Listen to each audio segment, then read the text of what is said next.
Yo pasé 10 años de mi vida dedicándome a una mujer que, al final, ni siquiera era de mi sangre. 10 años despertándome a media madrugada para acomodarla en la cama, cambiándole pañales, limpiando heridas, soportando los silencios duros y las miradas de quienes ya no reconocían nada.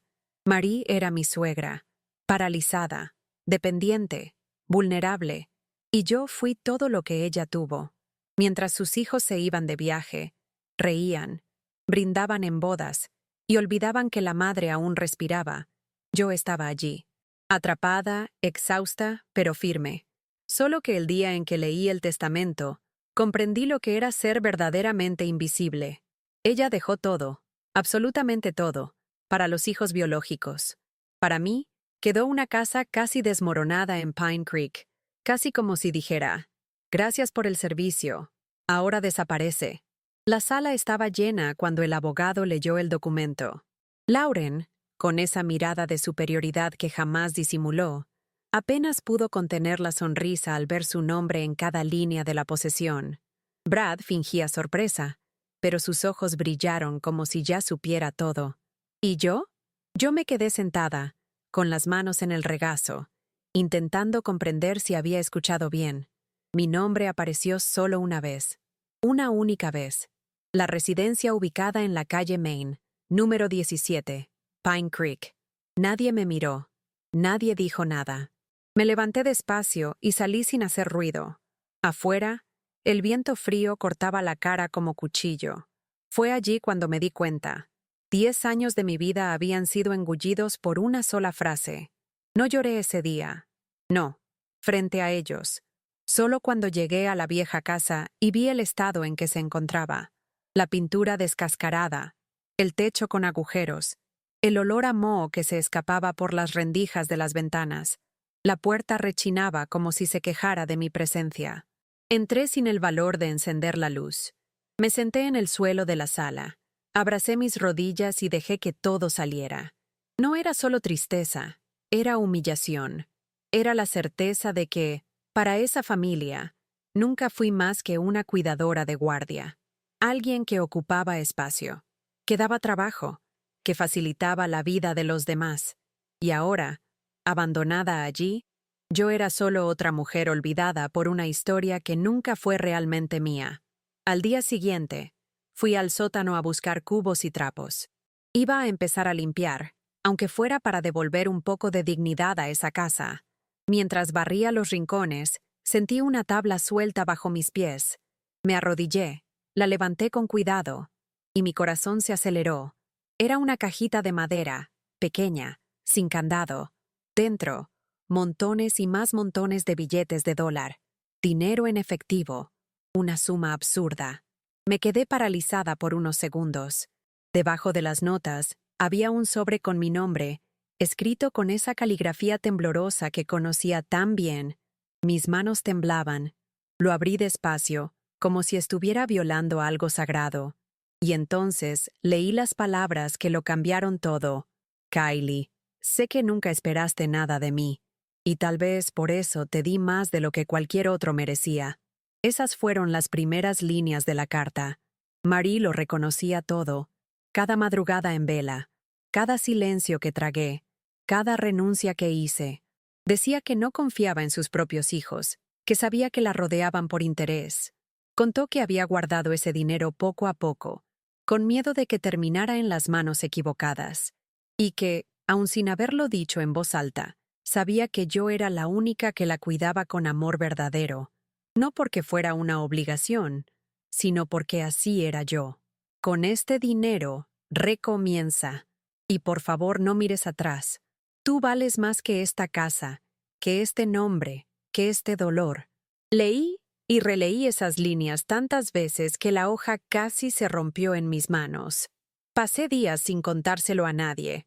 La carta, el dinero, todo quedó escondido en el fondo del armario mientras yo intentaba entender lo que eso significaba. ¿Era una especie de pedido de perdón? ¿Un reconocimiento tardío? ¿O solo un intento de redimirse con la única persona que no esperaba nada a cambio? No importaba. Por primera vez en mucho tiempo, tenía algo solo para mí, algo que no me fue dado por lástima, ni por conveniencia. Podía desaparecer de allí, empezar de cero en otro lugar, lejos de todo lo que me recordaba aquellos años tan duros. Pero algo me retenía. Tal vez fuera Ian, mi hijo. Quizás fuera el orgullo herido. O tal vez fuera el hecho de que aún necesitaba entender por qué, después de todo, ese dolor aún me hacía tanto daño. Fue en una mañana cualquiera, mientras preparaba café, que Brad apareció, sin avisar, sin tocar, sin ningún pudor. Entró como si la casa aún fuera de la madre, como si tuviera algún derecho sobre mí, sobre ese lugar. Se sentó en la silla de la cocina y comenzó con ese tono fingidamente amistoso. Habló sobre nostalgia, sobre familia, sobre cómo las cosas habían sido difíciles desde la partida de Marie. Pero ya conocía ese discurso. Su mirada no coincidía con las palabras. Era invasiva, desconfiada. Estaba allí por algún motivo. Y cuando mencionó, de forma casual, que había oído rumores acerca de algo valioso que la madre habría dejado escondido, mi cuerpo se congeló. Mantuve la cara serena, pero por dentro todo bullía. Negué. Dije que no sabía de nada. Sonrió, pero fue una sonrisa fría, y se marchó prometiendo que volvería. Después de él, llegaron Lauren y Tesse. Con ellas, no hubo disfraz. Lauren entró lanzando veneno, acusando, insinuando que debía haber manipulado a Marie en sus últimos días de vida. Tesse se quedó en silencio, pero su mirada lo decía todo. Me llamaron aprovechadora, interesada, falsa. No preguntaron nada. Afirmaron. Afirmaron como si supieran, como si tuvieran la certeza de que yo había obtenido alguna ventaja. No lloré. Solo me quedé de pie, apoyada en el fregadero, sujetando una cuchara de palo con fuerza. Cada palabra era como una bofetada. No por mí, sino por Marie. Porque en el fondo sabía que esa carta, ese dinero, esa confianza, todo eso era un secreto que ella no tuvo el valor de hacer público en vida. Y ahora yo pagaba el precio por ese silencio. A partir de ese día, empecé a cerrar la puerta con más cuidado. Dormía con el celular cargado y con la grabadora activada. Instalé una cámara sencilla en la entrada de la casa, de esas que había comprado en una vieja promoción y nunca imaginé usar. Con cada paso en el patio, miraba a mi alrededor. No era paranoia, era instinto. Cuando se vive demasiado tiempo siendo ignorada, la atención repentina asusta. Brad comenzó a aparecer con frecuencia, a veces solo para ver cómo estaba, otras con excusas tontas sobre cosas que su madre dejó, y que según él, podrían haber quedado allí. Nunca mencionaba directamente el dinero, pero el tema rondaba todo. Las palabras se elegían con cuidado, pero la mirada decía lo que la boca no decía. Y yo empecé a prepararme. Fue cuando me di cuenta de que esa casa, por más vieja y torcida que fuera, se estaba convirtiendo en el escenario de mi transformación. Empecé a guardar todo, las conversaciones, los mensajes, los audios. Registré cada intento disfrazado de acercamiento.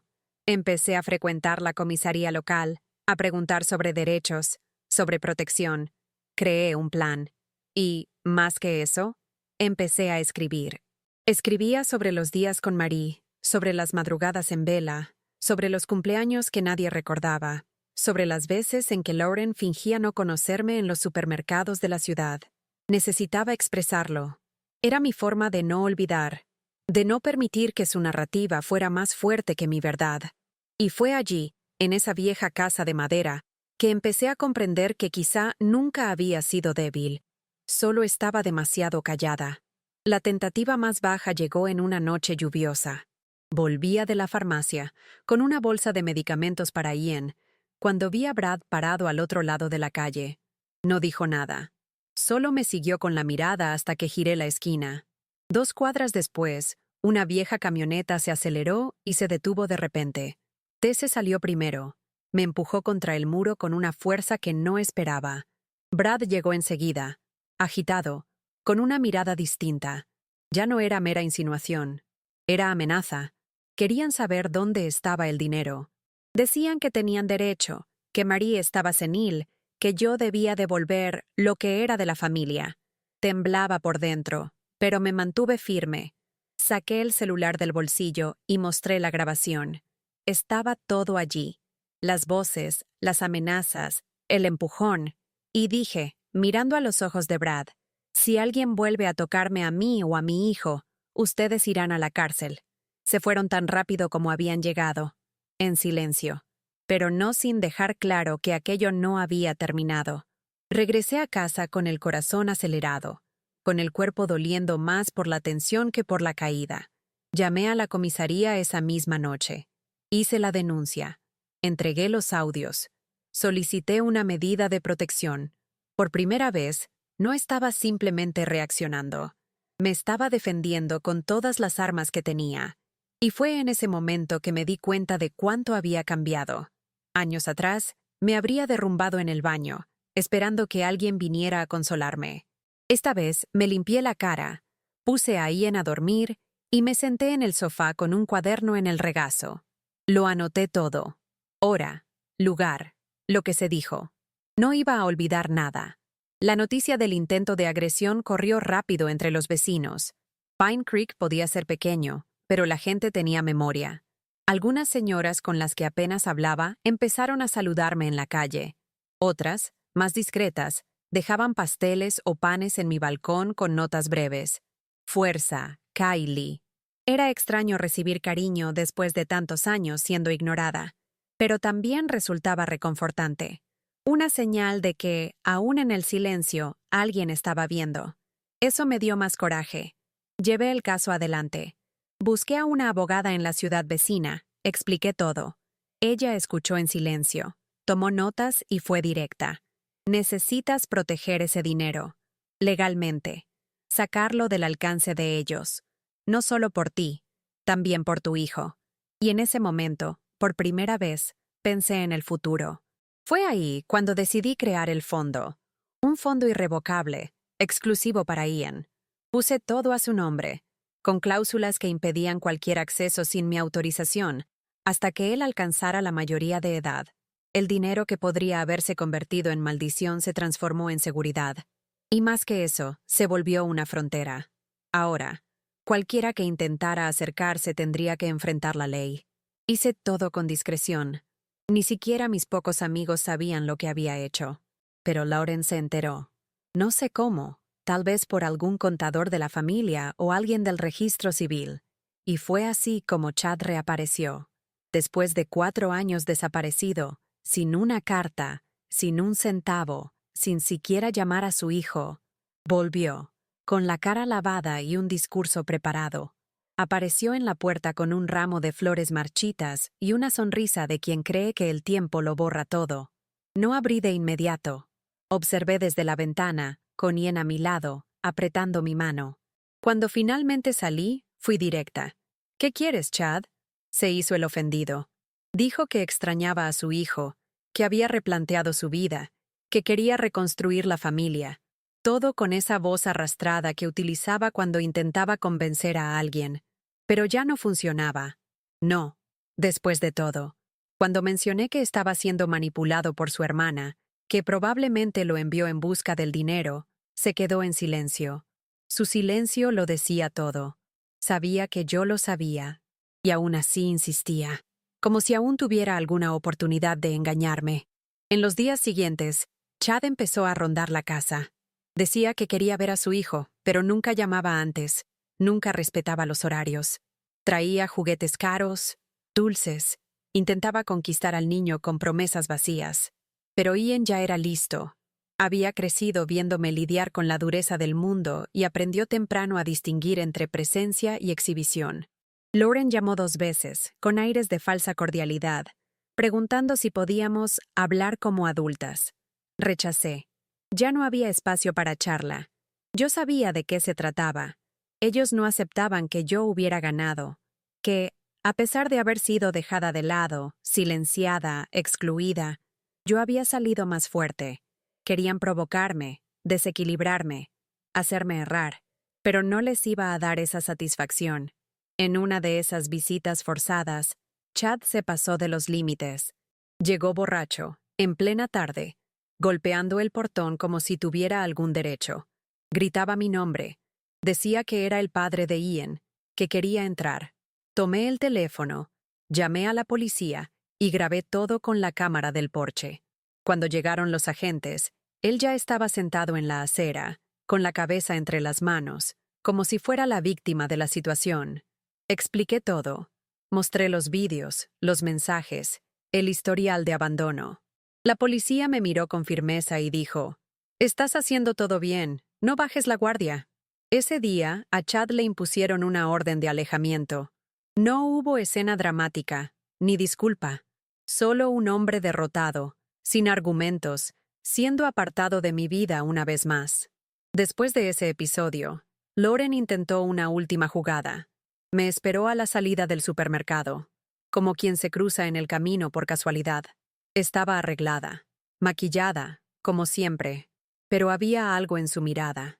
Un tipo de ira contenida, mezclada con desprecio. Se acercó sin saludar y fue directo al grano. «Te crees muy lista, ¿verdad? Pero esto no va a durar». Yo no respondí. Solo la miré a los ojos y seguí caminando. Me siguió por unos pasos, intentando provocar. Dijo que un día me arrepentiría, que ese dinero me corrompería, que Ian crecería y me dejaría sola. Me detuve, respiré hondo y solo dije: «Al menos, cuando él crezca, sabrá quién se quedó». Ella me miró fijamente por un instante y luego se dio la vuelta. Fue la última vez que la vi. Con el tiempo, la tensión fue disminuyendo. Las visitas cesaron, las amenazas se esfumaron, y la ciudad volvió a su rutina. Pero dentro de mí, muchas cosas aún estaban por sanar. Me despertaba de madrugada, a veces asustada, escuchando ruidos que no existían. Todavía tenía la costumbre de mirar por la ventana antes de salir, de revisar 2 veces si la puerta estaba cerrada. Pero algo comenzó a cambiar. Poco a poco, la casa dejó de ser solo el escenario del trauma y empezó a adquirir nuevos colores. Pinté las paredes con mis propias manos. Planté flores en el jardín delantero. Cambié los muebles poco a poco, sin prisa, con mis propias elecciones, con mi gusto. Ya no era la casa que dejó Marie, era mía. Por primera vez, de verdad. Ian lo notó. Empezó a jugar con más libertad, a sonreír más. La casa se convirtió en refugio, y no en prisión. Creé una rutina solo nuestra. Tardes de dibujo, noches de cine, domingos de panqueques. Y fue en esa cotidianeidad tan simple donde sentí algo que hacía mucho tiempo no sentía: ligereza. Comencé a involucrarme en proyectos comunitarios, principalmente dirigidos a mujeres en situación de abandono, como yo estuve. Vi en los ojos de ellas el mismo apagón que viví durante años, y comprendí que mi dolor podía tener un propósito, que podía transformar aquello en un puente. La herencia que Marie me dejó no estaba solo bajo las tablas del suelo, estaba en el coraje de reempezar, y, aún más, en el deseo de impedir que otras pasaran por lo que yo pasé. Fue en uno de esos encuentros comunitarios donde me vi, por primera vez, contando mi historia en voz alta, no como un desahogo, sino como una advertencia. Sentí mis manos sudar, mi voz titubear un poco al principio. Pero cuando miré a mi alrededor y vi a aquellas otras mujeres escuchándome con atención, algunas con lágrimas en los ojos, comprendí el peso de aquello.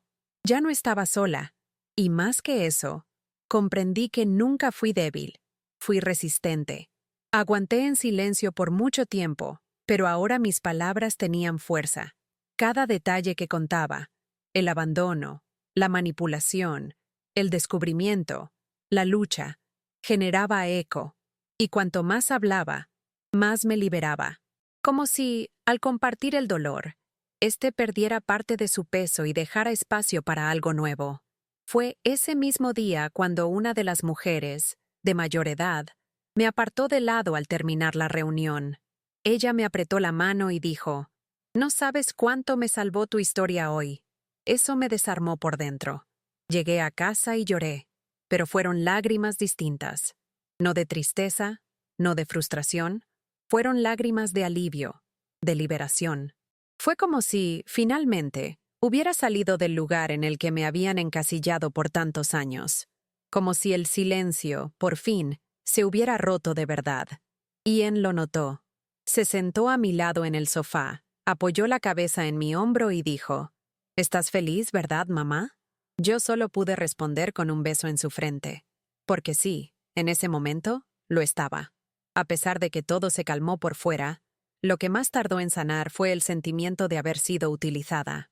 No se trataba solo de lo que me hicieron. Era lo mucho que me hicieron sentir desechable. Fueron años creyendo que mi valor dependía de su aprobación, que solo sería vista si resultaba útil. Y cuando ya no fuera el caso, me desecharían.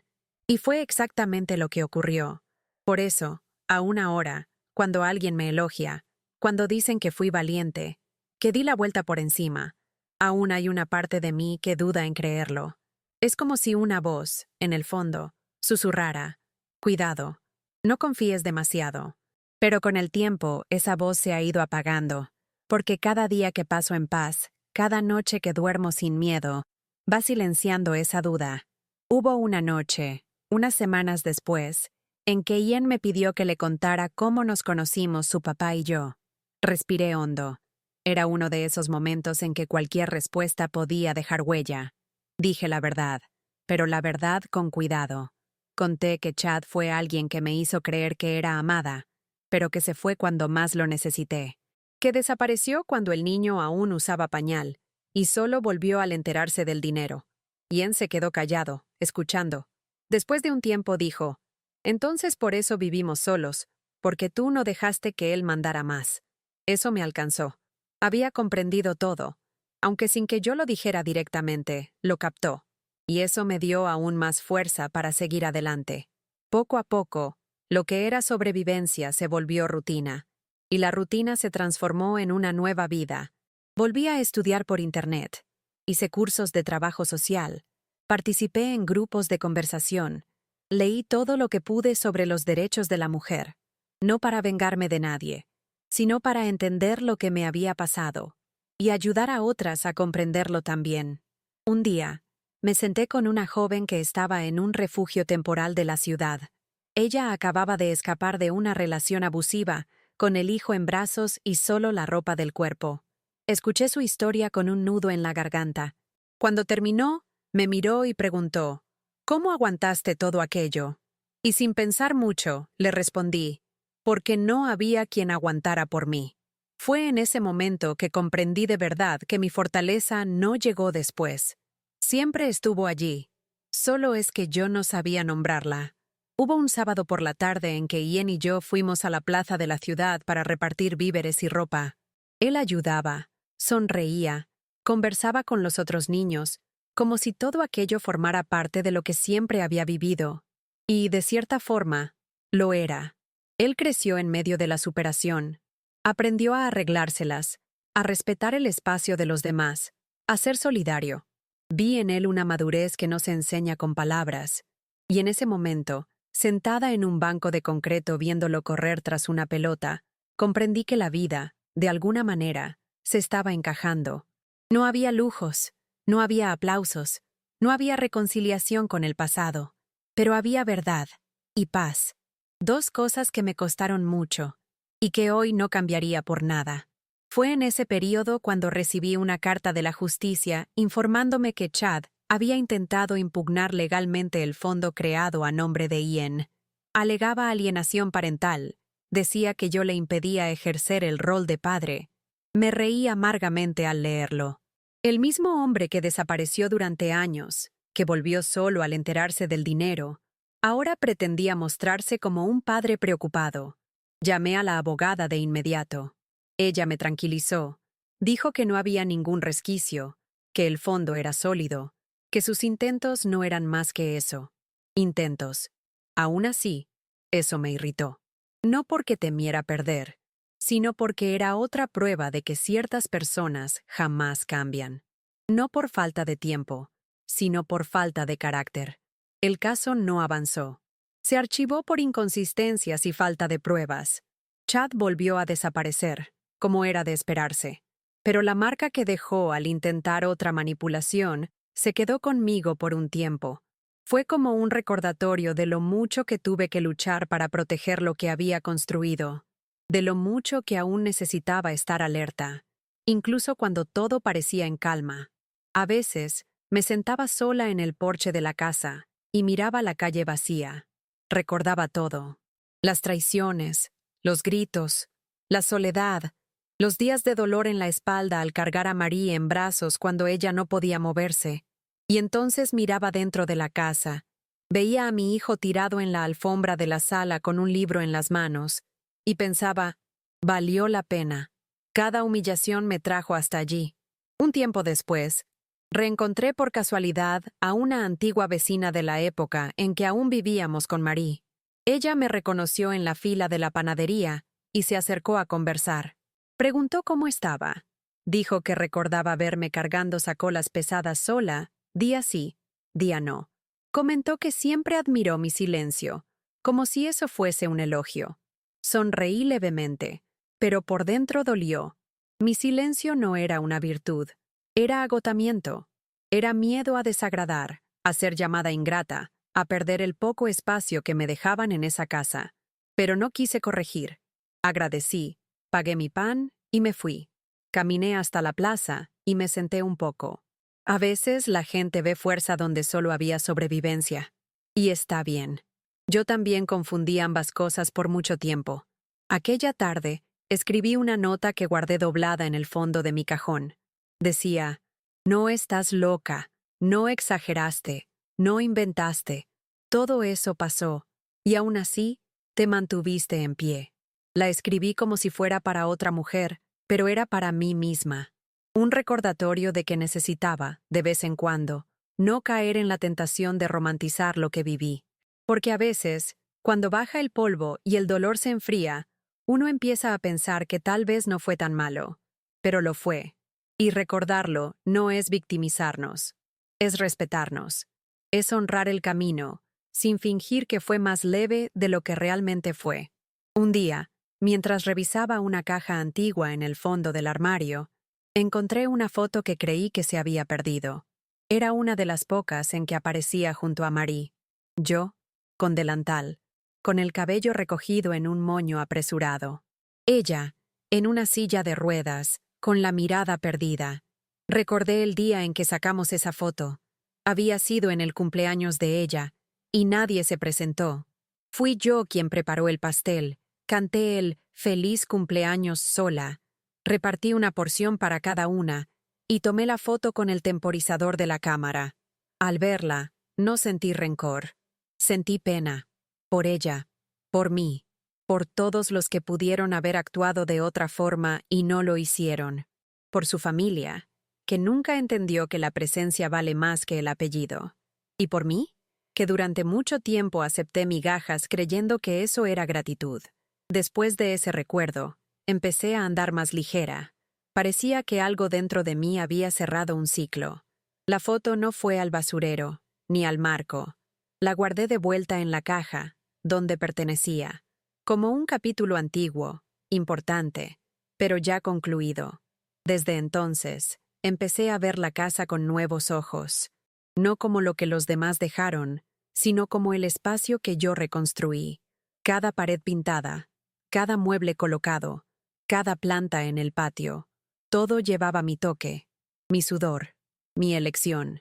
Y quizá esa fue la mayor transformación. Dejar de ver aquello como la herencia de alguien que me ignoró, y comenzar a verlo como el símbolo de la mujer en la que me convertí, a pesar de todo. Una vez, durante una tarde tranquila, recibí una visita inesperada. Era la enfermera que cuidaba a Marie una vez a la semana, en los últimos meses de su vida. Nunca fuimos cercanas, pero siempre fue educada.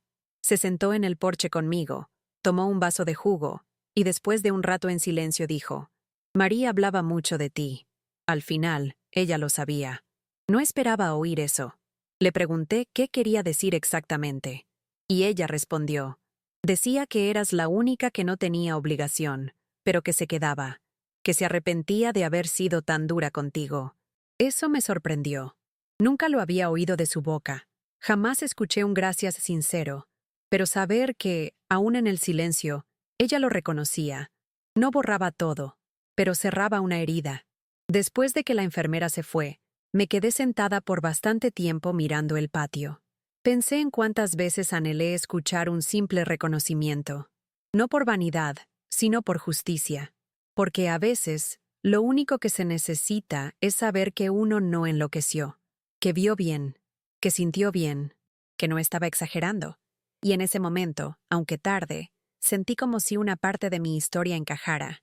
No era perdón, ni reconciliación, era solo una confirmación de que el dolor que sentí tenía motivo. Y eso ya bastaba. Me levanté, entré, abracé a Ian. Él preguntó qué había pasado. Solo le dije, estamos bien, hijo. Y cada día estará mejor.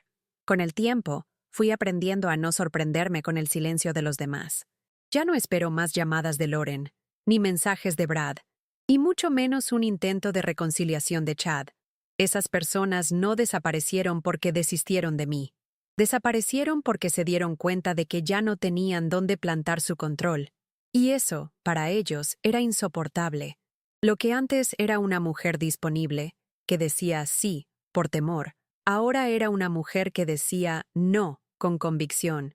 Esa transformación no fue rápida ni fácil. Tropecé muchas veces hasta comprender que quien más grita no siempre tiene la razón, y que quien más exige presencia, a menudo, solo aparece para consumir, y nunca para sumar. Hubo una noche en que Ian tuvo fiebre. Nada grave, solo una gripe común. Pero al verlo ahí, acostado, sudoroso, con los ojos achicados, me invadió un miedo repentino. Eso activó en mí una vieja herida, el miedo a estar demasiado sola para enfrentar algo serio.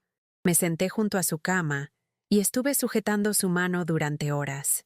Y fue ahí cuando comprendí cuánto me había curado la maternidad, porque, a diferencia de todo lo vivido antes, allí había reciprocidad.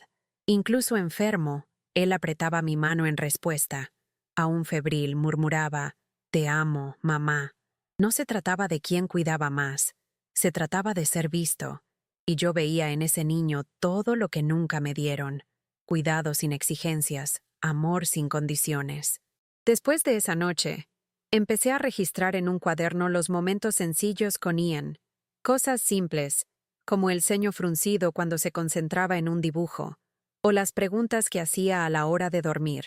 Escribir eso me recordaba que la vida seguía, que había belleza tras el caos. A veces, entre una anotación y otra, me acordaba de mí misma, de años atrás, apagada en un rincón de una habitación, deseando ser recordada. Y ahora, quien me llamaba era él, con voz clara, con ojos que buscaban los míos. Ya no estaba la sombra de Marie, ni las visitas de sus hijos, ni la ausencia de Chad pesando en la espalda.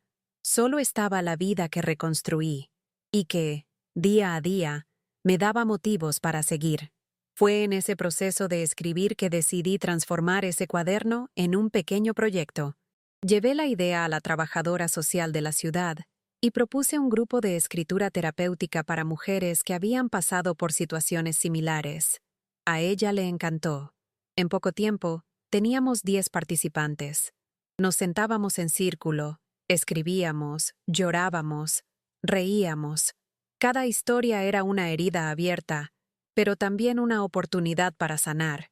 Y allí, entre páginas garabateadas y manos temblorosas, comprendí que mi voz no estaba sola, que había un coro de mujeres intentando reconocerse, perdonarse, recuperarse.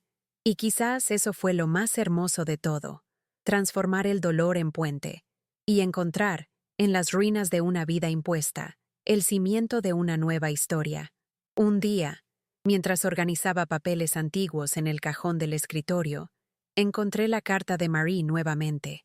La tinta ya estaba algo desvaída, el papel amarillento en los bordes. Leí cada palabra con calma, diferente a la primera vez. No con dolor, sino con cierta distancia emocional, como si estuviera leyendo sobre otra mujer. La frase final aún me conmovía: «Recomienza, y no mires atrás». En ese momento entendí que lo que me ataba al pasado no era solo el trauma, era el miedo a reconocer que ya no me definía. Y allí, con la carta en mis manos, decidí: era hora de cerrar ese ciclo de una vez por todas. Guardé la carta en una caja, junto a la foto antigua, y la sellé. No como quien esconde, sino como quien clausura una etapa ya superada. Esa misma semana, escribí mi primer artículo para el periódico comunitario, contando, de forma anónima, la historia de una mujer que cuidó a su suegra durante 10 años y al final se quedó con una casa vieja y una verdad oculta. La respuesta fue inmediata. Mujeres escribieron cartas, enviaron mensajes a la redacción, queriendo saber más, diciendo que se veían reflejadas, que lloraron al leer cada línea. Fui invitada a hablar en un evento regional sobre la reconstrucción de la vida tras el abandono. Acepté. Subí al escenario con la voz temblorosa, pero con el corazón firme. No revelé mi nombre verdadero, pero sí mi verdad, y en ese momento sentí que algo dentro de mí se alineaba, como si, finalmente, la historia hubiera encontrado el lugar adecuado para ser contada. Con el tiempo, la historia que publiqué ganó fuerza. Terminó circulando en grupos de apoyo en otras ciudades, llegando incluso a una ONG que trabajaba con mujeres en situaciones de abandono familiar. Me contactaron. Querían transformar ese texto en material educativo, algo que se pudiera utilizar en círculos de conversación y talleres. Acepté, con una condición. Quería que otras mujeres pudieran incluir también sus relatos, que fuera una compilación de voces, no solo la mía. Y así se hizo. En pocos meses, lo que comenzó como un cuaderno personal se convirtió en un folleto distribuido en 5 ciudades de la región. Recibí copias en casa. Abrí una de ellas y vi mi texto impreso, como parte de algo más grande. Me emocioné, porque, por primera vez, el dolor que me cayó sirvió para dar voz a otras. En esa misma época, la casa pasó por reformas estructurales. Con algo del fondo guardado, renové el techo, arreglé las instalaciones eléctricas, reforcé los cimientos. Era demasiado simbólico. Mientras me reconstruía por dentro, la casa también ganaba un nuevo aliento. Los trabajadores me llamaban la dueña valiente, pero sonreían al decirlo, porque yo acompañaba todo de cerca, sabía cada detalle del proyecto, exigía respeto. Algunos me preguntaron por qué no vendía la casa e iba a un lugar mejor. Yo solo sonreía y respondía, aquí me he mantenido en pie, es aquí donde me quedo. Ellos no lo entendían, pero no era necesario. Solo yo sabía lo que significaba ver esas paredes en pie, después de todo lo que soportaron junto conmigo. Fue durante una de esas obras cuando volví a ver a Tese. Ella pasó al otro lado de la calle, me vio en el portón y se detuvo. Confieso que mi corazón se aceleró. No por miedo, sino por instinto. Me observó durante unos segundos, como tratando de reconocer si realmente era la misma mujer, y yo no lo era. No aquella de antes. Tese no dijo nada, solo siguió caminando. Pero ese breve momento fue suficiente para recordarme que ciertas personas nunca esperan que nos levantemos. Y cuando lo hacemos, ellas simplemente desaparecen. Volví adentro y cerré el portón con calma. Eso ya no era amenaza. Era solo el pasado cruzando la calle sin rumbo. Días después, mientras regaba el jardín con Ian, él preguntó si podía pintar el muro de enfrente. Dijo que quería dibujar algo bonito, algo que todo el mundo viera al pasar. Me pareció gracioso, pero lo dejé. El fin de semana, él pasó toda la mañana con pinceles y pintura al gouache. Cuando terminé de limpiar la cocina y salí a ver lo que había hecho, me detuve en el portón con los ojos llenos de lágrimas. En el muro, él escribió en letras grandes y coloridas, «Aquí vive quien resistió». Debajo, dibujó una mujer con un escudo y un corazón. Sin saberlo, había puesto nombre a mi historia. Me quedé allí parada, sin poder decir nada. Solo lo abracé fuertemente. Porque en ese simple dibujo estaba todo. El dolor, la lucha, el amor y la sobrevivencia. Esa noche, después del mural, me senté con él a conversar. Quería saber por qué había escogido esa frase. Él respondió con la naturalidad de quien nunca tiene dudas. Porque tú no dejaste que nadie te sacara de aquí, mamá. Eso me desarmó. La claridad con la que él veía todo me conmovía profundamente.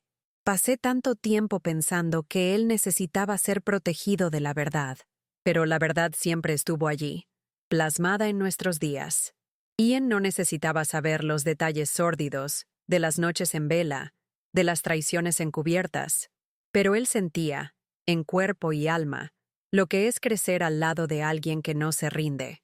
Él veía, en mis actitudes, lo que nunca necesité explicar con palabras, y eso me bastaba. Después de eso, algo dentro de mí cambió.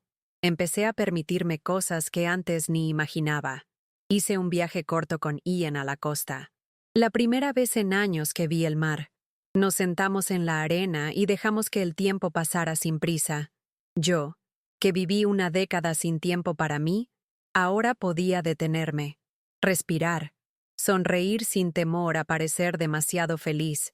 Hicimos un álbum de fotos del viaje, que hoy descansa en la estantería de la sala, y cada vez que lo abro, no solo veo rostros sonrientes, sino pedazos de libertad recuperada. La mujer que volvió de ese mar ya no era la misma que llegó a Pine Creek con un hijo en brazos y el corazón destrozado. Era alguien entera, a pesar de todas las cicatrices. Con el paso de los meses, fui comprendiendo que ya no necesitaba probarle nada a nadie, ni a quienes me abandonaron, ni a quienes intentaron derribarme, ni siquiera a mí misma. La vida siguió. Chad nunca volvió a aparecer. Lauren, según me dijeron, se mudó a otra ciudad después de cerrar la tienda familiar. Brad desapareció en su propio silencio. ¿Y yo? Continué. No con prisa, no con sed de venganza, pero con constancia. Hice nuevas amistades, retomé el contacto con gente antigua que creí haber olvidado.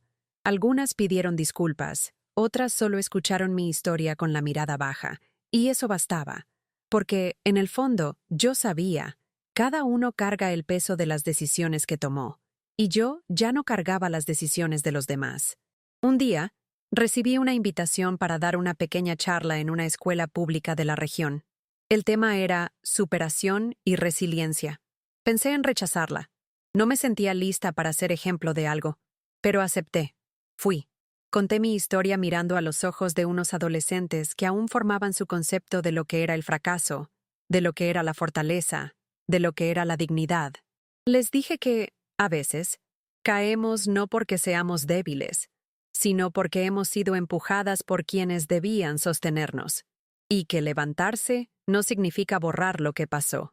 Significa no permitir que eso nos defina para siempre. Cuando terminé, uno de los chicos me preguntó si me arrepentía de haber cuidado a mi suegra. La respuesta salió antes de que pudiera pensar. No. Solo me arrepiento de haber dejado que los demás silenciaran mi voz por tanto tiempo. Poco a poco, fui entendiendo que ese sí que le di a Marie, allá atrás, no fue por sumisión. Fue por humanidad. Me negué a ser como los demás. No porque buscara reconocimiento, sino porque sabía que, de no ser yo, ella habría quedado sola. Y por mucho que fue duro, por mucho que el final doliera, hice lo que era correcto. Y eso nadie me lo puede quitar. Ni el testamento injusto, ni las miradas que lo atravesaron, ni los años de invisibilidad. Todo quedó en el pasado. Hoy, cuando veo a alguien intentar minimizar el valor de quien cuida, de quien aguanta en silencio, de quien sostiene una casa aún sin voz, ya no me quedo callada, porque sé el peso y el valor de quien se queda cuando todos se han ido. En ese punto de la vida, mi mayor logro no es el dinero que encontré, ni la casa que renové, ni los proyectos que coordino. Es mirarme al espejo y reconocer a la persona que veo. Una mujer que no se perdió, que tuvo todo para rendirse, para enfurecerse, para volverse piedra, y eligió quedarse entera. Hay días en los que el dolor aún toca, claro. Hay recuerdos que surgen sin invitación, pero ahora sé qué hacer con ellos. No huir, no negar, aceptar, porque forman parte de lo que soy. Y si llegué hasta aquí, fue porque aprendí a transformar lo que me hirió en fortaleza y lo que me silenció en camino. Estos días, encontré una carta de Ian, escondida entre los libros de la estantería. Él la había escrito para una actividad escolar, sobre la persona que más admiro. Comenzaba con, «Mi mamá es la mujer más fuerte que conozco», y seguía contando cómo me veía en alguien que nunca se rindió, aun cuando todo parecía salir mal. Me quedé allí parada, con la carta en las manos, intentando contener las lágrimas. Porque allí estaba, en palabras simples de un niño, la confirmación de que todo había valido la pena, que él lo entendía, que aunque sin saber todos los detalles, había percibido la esencia. Y eso, para mí, era la mayor señal de que el ciclo se había completado, de que lo que construí con él era real, limpio, fuerte. Después de leerla, guardé la carta en una carpeta junto con otros documentos importantes, porque para mí, ella vale más que cualquier escritura, cualquier papel firmado, cualquier suma de dinero. Esa carta es mi certificado de reconstrucción. Es la prueba viva de que, incluso cuando la vida nos empuja al fondo, es posible volver. Y no solo volver, es posible florecer. No me convertí en alguien distinta de lo que siempre fui. Simplemente descubrí quién siempre fui, bajo tanta exigencia, silencio y miedo. Y si hoy puedo decir que estoy en paz, es porque ya no tengo nada que demostrar. A quienes me hirieron, a quienes me abandonaron, a quienes intentaron borrarme, solo queda el silencio. Y yo, por fin, aprendí a no ocupar más espacios que nunca fueron míos. Hoy, cuando camino por las calles de Pine Creek, la gente me saluda con respeto. Algunos ni saben exactamente lo que pasó, pero sienten que algo en mí cambió. Y cambió de verdad. No es solo la postura, ni solo la mirada, es la presencia. Camino diferente. No con arrogancia, sino con firmeza. Como quien sabe que sobrevivió a lo que se suponía iba a destruirla. Y eso no se aprende en libros, ni se obtiene con un diploma. Viene del dolor que no se volvió amargura. Viene de la soledad que no se volvió frialdad. Viene de la injusticia que no se convirtió en venganza. Es un tipo de fortaleza que se construye en el silencio, entre una decepción y otra, hasta que un día se manifiesta. No en gritos, sino en pasos firmes. A veces, aún sueño con Marie. No son pesadillas, son recuerdos extraños, como si ella intentara decir algo que en vida no dijo. Me despierto con el corazón apretado, pero pronto pasa.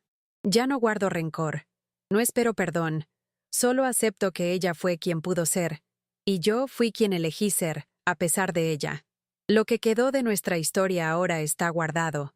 Los recuerdos buenos, los duros, y la carta, siempre la carta. No porque necesite releerla, pero porque, de alguna manera, simboliza el cambio. Esa caja en el sótano fue el punto de partida de mi reconstrucción, no solo por el dinero, sino por la verdad que trajo. Una verdad que me liberó más que cualquier herencia. Cuando miro atrás, veo una línea muy clara que separa quién fui antes de leer ese testamento y quién soy ahora. En ese día, algo murió en mí y otra cosa nació. No fue inmediato, ni fue bonito. Fue sucio, doloroso, confuso, pero fue real. Y es esa realidad la que llevo conmigo. No soy un ejemplo de perfección, ni de superación sin fallas. Estoy hecha de cicatrices, de recaídas, de noches en vela, pero también estoy hecha de nuevos comienzos. Y si hoy mi voz alcanza a otras mujeres, es porque un día necesité gritar en silencio, para adentro, para mí misma. Y oír esa voz fue el primer paso para liberarme del lugar en el que me habían encasillado. Ian está creciendo. Ya empieza a formular preguntas más complejas, a querer entender lo que pasó en realidad. Yo respondo poco a poco, en su propio tiempo, pero me aseguro de dejar algo claro. Él proviene de una historia difícil, pero no será esa historia difícil la que lo defina. Él es fruto de la elección de una mujer que, aun siendo arrojada al fondo del pozo, escaló cada muro con sus propias manos. Y eso es lo que importa. No los apellidos, ni los bienes, ni los lazos rotos. Lo que importa es lo que construimos a partir de lo que intentaron destruir. Y en eso, sé que gané. Hoy en día, la casa de Pine Creek es más que una vivienda. Se ha convertido en un símbolo. Las paredes agrietadas fueron reparadas, el jardín floreció, y la puerta que un día chirrió por el abandono ahora se abre para acoger. Recibo a mujeres en situaciones similares a la que viví, escucho historias que duelen como me dolió la mía, y ofrezco lo que nadie me ofreció: escucha, respeto, espacio. No soy terapeuta, no tengo fórmulas, pero tengo experiencia. Y a veces, solo eso basta para que alguien encuentre fuerza donde creía que no quedaba nada.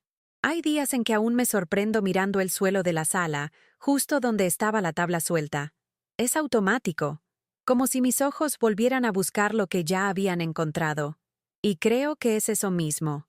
Seguimos buscando lo que ya se nos ha otorgado, porque aún cuesta creer que lo mereciste. Pero hoy, cuando miro allí, ya no veo una caja escondida. Veo a una mujer en pie. Una mujer de la que nadie esperaba que resistiera tanto, que aguantó el abandono, enfrentó la avaricia, venció el miedo y rehizo su propio camino con pasos firmes.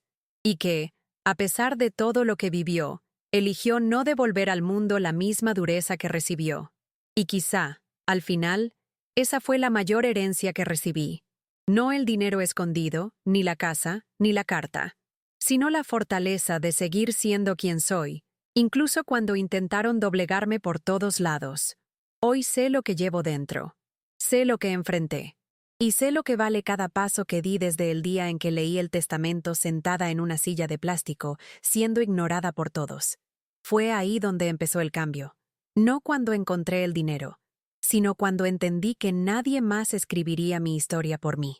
Si algún día alguien me pregunta qué fue lo que me salvó, no diré que fue suerte, ni un milagro. Diré que fue una elección. La elección de no aceptar lo que me ofrecían como suficiente. La elección de no repetir el silencio. La elección de levantarme cuando era más fácil caer para siempre. Y seguir adelante, con dignidad, con dolor, pero con verdad. Porque el mundo puede quitarnos muchas cosas, pero cuando descubrimos nuestro propio valor, nadie lo puede borrar.